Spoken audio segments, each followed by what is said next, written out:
بنگلہ دیش میں باضابطہ طور پر مارشل لا نافذ ہو چکا ہے اور یہ مارشل لا اس قدر سنگین ہوگا کہ جس کے نتائج آپ مستقبل میں دیکھ کر شاید حیران ہو جائیں گے کہ یہ تمام تر اسٹوڈنٹس بنگلہ دیش میں کوٹا سسٹم پر احتجاج کر رہے ہیں۔ سوال یہ ہے کہ کون ڈیسائیڈ کرے گا کہ فریڈم فائٹرز کون ہیں؟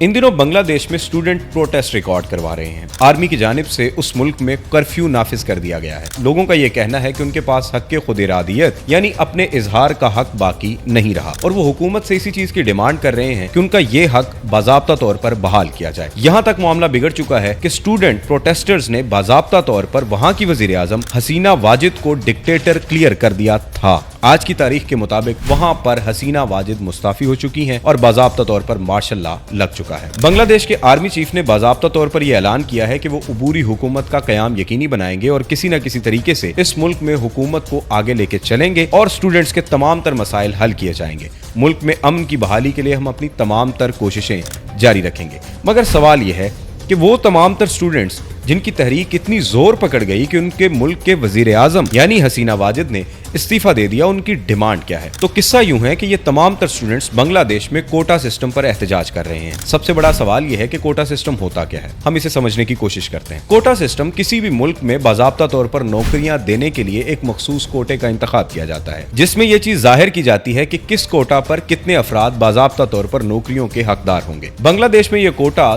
دو حصوں پر مشتمل ہے، جس میں 56% اور 44% کی ریشو ہے۔ اب بنگلہ دیش میں باضابطہ طور پر 56% کوٹا مخصوص فیملی گروپس سرکل کے لیے مخصوص کیا گیا ہے اور 44% میرٹ بیس سیٹس موجود ہیں۔ اب 56% جو کوٹا ہے، معاملہ یہاں خراب ہوتا ہے۔ اسٹوڈنٹس کا کہنا ہے کہ یہ جو کوٹا 56% آپ نے مخصوص کر رکھا ہے، اس میں ایک مخصوص کوٹا جو کہ 30% ہے، جس میں آپ کو اصلاحات لانا بہت زیادہ ضروری ہے۔ اب یہ 30% کوٹا ہے کن کے لیے؟ تو آپ کو بتاتے چلیں کہ جب بنگلہ دیش ملک پاکستان سے علیحدہ ہوا تو کچھ لوگوں نے اس کے لیے فائٹ کی، کچھ لوگوں نے اس کے لیے لڑے، کچھ لوگوں نے اس کے لیے محنت کی۔ انہیں بنگلہ دیش میں فریڈم فائٹرز کہا جاتا ہے۔ یہ 30% کوٹا باضابطہ طور پر ان فریڈم فائٹرز کے لیے مخصوص کیا گیا ہے۔ بنگلہ دیشی گورنمنٹ نے یہ ڈیسائیڈ کیا تھا کہ وہ تمام تر افراد جنہوں نے اس ملک کے قیام کے لیے اپنی کوششیں یقینی بنائی اور ملک کو قائم کرنے کے لیے اپنی جانوں کا نذرانہ پیش کیا، ہم انہیں خراج تحسین اس انداز میں پیش کریں گے کہ ان کو ہم 30% کوٹا ان کے نام کر دیں گے، جبکہ 10% کوٹا خواتین کے لیے، 10% کوٹا بیک ڈسٹرکٹس کے لیے۔ اب بیک ڈسٹرکٹس وہ تمام تر اضلاع ہیں جہاں پر ترقیاتی کام اس قدر تیز نہیں ہے۔ 5% کوٹا مائنورٹیز کے لیے اور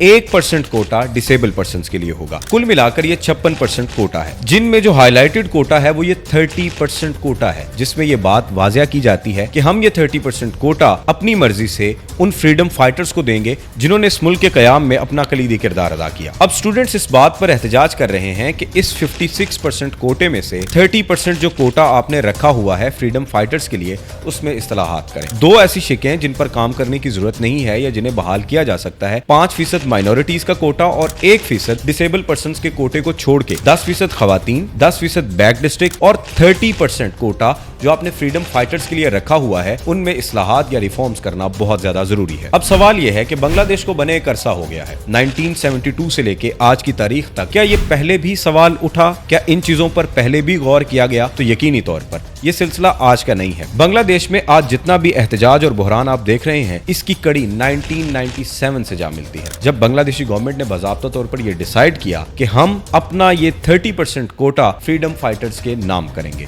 یہاں تک معاملہ سب کی سمجھ میں آ رہا تھا کہ ان لوگوں نے ملک کے لیے جانوں کے نذرانے پیش کیے، انہوں نے محنت کی، انہوں نے جان دی، وہ لوگ کھپے، وہ لوگ بھاگے، تو ان کے لیے یہ کوٹا مخصوص ہونا بہت زیادہ ضروری ہے۔ لیکن 1997 میں ایک اور اضافت یہ تھی کہ ہم ان کے بچوں کو بھی اب باضابطہ طور پر اس کوٹے میں شامل کریں گے، یعنی وہ 30% کوٹا جو فریڈم فائٹرز کے لیے تھا، اب ان کے بچوں کو بھی नहीं मिलेगा। मामला यहाँ तक भी काबिल कबूल चलता रहा। 2010 में आके ये मामला इतना बिगड़ा जब गवर्नमेंट ने बाज़ाब्ता तौर पर ये डिसाइड किया कि अब ये कोटा हम उनके ग्रैंडसन्स को भी देंगे, यानी वो फ्रीडम फाइटर्स, उनके पोते भी आके इस कोटा पर अपनी नौकरियां हासिल कर सकते हैं और मुल्क में इस कोटा पर आके अपनी खिदमत सर अंजाम दे सकते हैं। 2012 और 13 में इसके खिलाफ एहतजाज रिकॉर्ड किया गया। एहतजाज की नोयत इस कदर बड़ी ना थी, मगर एहतजाज रिकॉर्ड किया गया। बिलाखिर 2018 में आके बांग्लादेशी गवर्नमेंट ने यह डिसाइड किया कि वो 9 से लेके 13 तक जितने भी ग्रेड होंगे यहाँ पर कोटा सिस्टम लागू नहीं करेंगे, यानी मुलाजिमीन जो ग्रेड 9 से लेके 13 तक के हैं उन पर वो कोटा सिस्टम वाजिब नहीं होगा, वो कोटा सिस्टम में नहीं आएंगे। वो तमाम तर फ्रीडम फाइटर्स के ग्रैंडसन्स इस कोटा पर आके नहीं बैठ सकते ग्रेड 9 से लेके ग्रेड 13 तक। मामला यहाँ तक खत्म हो जाना चाहिए था, लेकिन 2021 में 7 स्टूडेंट्स ने हाई कोर्ट में यह पिटीशन फाइल की कि जो कोटा उनके लिए मखसूस रखा गया है उन पर भी शब खून मारा जा रहा है, वो उनको नहीं मिल रहा। बिलाखिर हाई कोर्ट इस केस को सुनती है और मामला हाई कोर्ट में डिस्कस होता है। 5 जून 2024 को यह फैसला आता है जिसमें हाई कोर्ट बाज़ाब्ता तौर पर यह ऐलान करती है कि अब फ्रीडम फाइटर्स के ग्रैंडसन्स के लिए जो कोटा रखा गया है हम उसे बहाल करते हैं। ये था वो पॉइंट जहां पर स्टूडेंट्स ने प्रोटेस्ट किया। हमारे मुल्क में सिर्फ 44% ऐसी सीट्स हैं जिनके लिए हम मेहनत करते हैं और मेरिट पर भी पूरा नहीं उतर पाते। हमें इसमें इस्लाहात करनी होंगी, ऐसी इस्लाहात लानी होंगी कि ये 30% कोटा जो बाज़ाब्ता तौर पर फ्रीडम फाइटर्स, उनके बच्चों और आगे से जाके उनके बच्चों को मिल रहा है, अब इनमें इस्लाहात लानी होंगी। इस चीज को लेके बांग्लादेश में एहतजाजी मुहिम इस कदर तेज हुई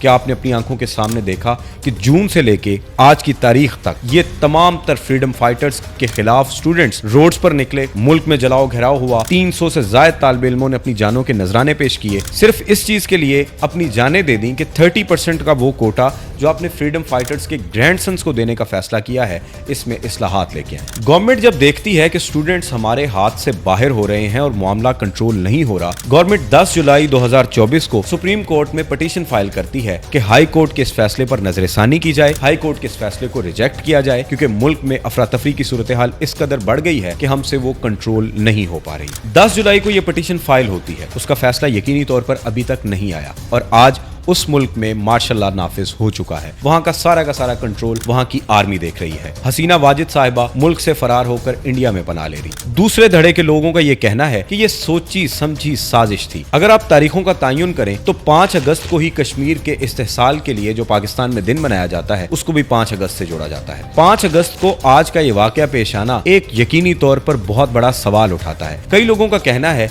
कि ये मोदी की सोची समझी साजिश है जिसके तहत उन्होंने बांग्लादेश में बाज़ाब्ता तौर पर कन्फ्लिक्ट किया। कन्फ्लिक्ट करने के बाद वहां की मौजूदा वजीर आजम ने इस्तीफा दिया। इस्तीफा देकर उन्होंने अपना आखिरी बयान रिकॉर्ड करना चाहा, उन्हें रोक दिया गया और उन्हें मुल्क से निकाल कर महफूज जगह यानी इंडिया पर मुंतकिल कर दिया गया। महफूज जगह यानी इंडिया। आप यहां से अंदाजा करें कि हसीना वाजिद साहिबा ने बांग्लादेश से निकलकर इंडिया में पनाह ली। स्टूडेंट्स अभी भी सड़कों पर है। स्टूडेंट्स ने बहुत ज्यादा जश्न मनाया क्योंकि उनके नजदीक हसीना वाजिद एक डिक्टेटर से कम नहीं थी। यहाँ पर हसीना वाजिद साहिबा की भी एक गलती थी। हसीना वाजिद साहिबा ने रिसेंटली जब एक बयान दिया तो उन्होंने कहा कि अगर हम ये कोटा फ्रीडम फाइटर्स के बच्चों को ना दें तो और हम रजाकारों को दें। अब ये रजाकार कौन है? रजाकार वो तमाम तर लोग थे कि जब बांग्लादेश अलहदा हुआ तो इनकी एक आर्मी थी, इनकी एक प्लटून थी जिसमें 50,000 लोग शामिल थे। अब इन 50,000 लोगों ने बांग्लादेश की आर्मी में रहते हुए उनके खिलाफ बगावत की। बगावत करने के साथ साथ वो प्रो पाकिस्तानी कंसिडर होते रहे जो कि बांग्लादेश के खिलाफ बगावत करते रहे, जिस पर बाद में शेख मुजीबुर रहमान ने बांग्लादेश बनने के बाद उनमें से 38,000 लोगों को सजाएं भी दी। हसीना वाजिद साहिबा का ये टॉन्ट यकीनी तौर पर स्टूडेंट्स पर बहुत गिरां गुजरा कि हम जिस बात पर बजिद हैं आप अभी भी उस बात से पीछे नहीं हट रही। मामला यही खत्म नहीं होता, वहां एक और प्रॉब्लम है और वो प्रॉब्लम ये है वो 30% कोटा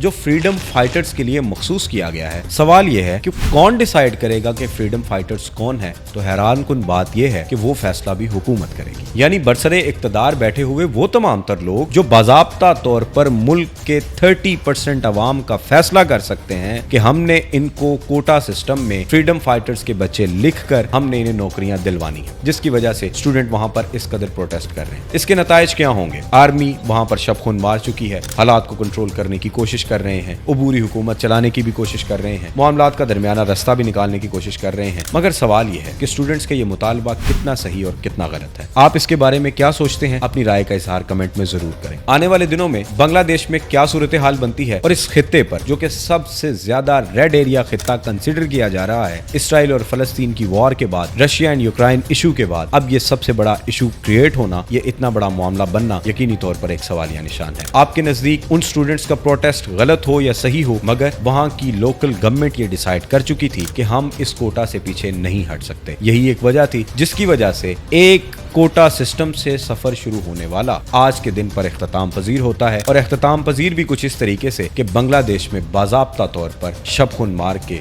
मार्शल लॉ नाफिज कर दिया जाता है।